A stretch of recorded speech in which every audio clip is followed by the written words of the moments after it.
warahmatullahi wabarakatuh. Perkenalkan, nama saya Syiti Nur Aisyah Rahmadani dengan NIM 902001231121 dari kelas Manajemen D. Ya, baik, di sini saya akan sedikit menjelaskan mengenai pendekatan-pendekatan kepemimpinan. Jadi, apa sih pendekatan-pendekatan kepemimpinan? Jadi, pendekatan-pendekatan kepemimpinan merujuk pada berbagai teori dan kerangka kerja dalam ilmu manajemen dan psikologis organisasi yang digunakan untuk memahami, menganalisis, dan mengembangkan kepemimpinan. Teori-teori ini berkembang seiring waktu untuk menjelaskan bagaimana seseorang menjadi pemimpin yang efektif dengan fokus pada aspek-aspek seperti karakteristik pribadi, kemampuan, perilaku, dan adaptasi terhadap konteks. Pendekatan ini membantu organisasi dalam merekrut, melatih, dan mengevaluasi pemimpin. Secara umum, pendekatan kepemimpinan ini dikategorikan menjadi beberapa jenis utama. Yang pertama, ada pendekatan sifat. Pendekatan ini adalah salah satu teori kepemimpinan tertua yang muncul pada awal abad ke-20. Fokus utamanya adalah pada sifat-sifat bawaan dan karakteristik pribadi yang dimiliki oleh pemimpin yang efektif. Nah, kelebihan dari pendekatan sifat yaitu mudah diidentifikasi melalui tes psikologis dan sering digunakan dalam seleksi pemimpin. Kekurangannya tidak mempertimbangkan faktor lingkungan atau pengalaman. Pendekatan ini digunakan dalam rekrutmen untuk mencari kandidat di perusahaan. Kemudian pendekatan yang kedua yaitu pendekatan keterampilan. Pendekatan ini berkembang pada pertengahan abad ke-20, terutama melalui model seperti model keterampilan pemimpin oleh Robert Katz.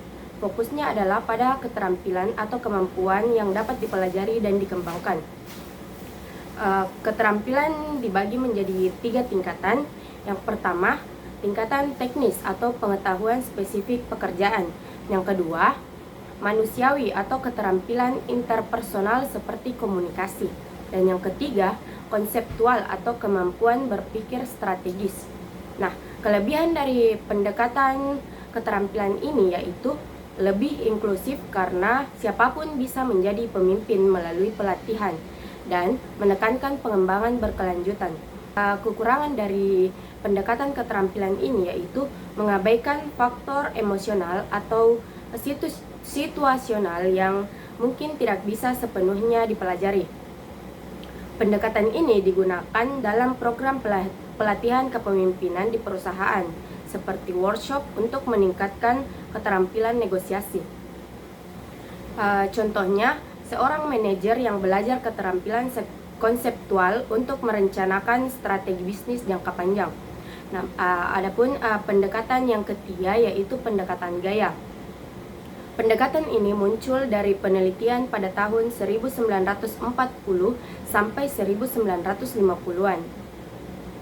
Fokusnya ada pada perilaku atau gaya kepemimpinan, bukan dari sifat pribadi. Gaya kepemimpinan dibedakan menjadi 2 dimensi utama. Yang pertama, ada orientasi tugas atau fokus pada pencapaian tujuan seperti perencanaan dan pengawasan. Yang kedua, orientasi orang, fokus pada hubungan seperti motivasi dan dukungan dari tim. Adapun kelebihan dari pendekatan gaya yaitu lebih dapat diamati dan diukur melalui perilaku sehari-hari, serta bisa disesuaikan dengan tim. Dan kekurangannya yaitu tidak mempertimbangkan konteks situasional sehingga satu gaya mungkin tidak cocok untuk semua skenario.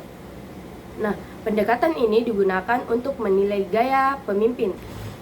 Kemudian ada pendekatan situasional.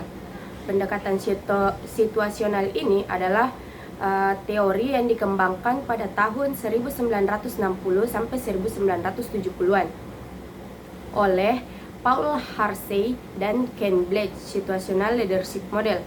Fokusnya adalah pada penyesuaian gaya kepemimpinan dengan situasi spesifik, termasuk kematangan atau kesiapan pengikut, serta faktor eksternal seperti tekanan waktu atau sumber daya. Pemimpin harus fleksibel, misalnya direktif untuk tim pemula atau delegatif untuk tim berpengalaman. Adapun kelebihan dari pendekatan situasional yaitu sangat praktis karena menekankan adaptasi sehingga lebih efektif di lingkungan dinamis seperti bisnis modern. Dan kekurangannya memerlukan pemimpin yang sangat adaptif dan sulit untuk diterapkan jika pemimpin kurang peka terhadap situasi. Pendekatan ini digunakan dalam manajemen proyek, di mana pemimpin menyesuaikan pendekatan berdasarkan tingkat kompetensi tim. Contohnya dalam krisis, pemimpin menggunakan gaya direktif, dalam fase pertumbuhan beralih ke gaya pendukung. Pendekatan-pendekatan ini saling melengkapi dan sering digabungkan dalam praktik modern seperti dalam teori kepemimpinan transformasional atau servant leadership. Baik, cukup sekian yang bisa saya sampaikan. Kurang dan lebihnya mohon maaf.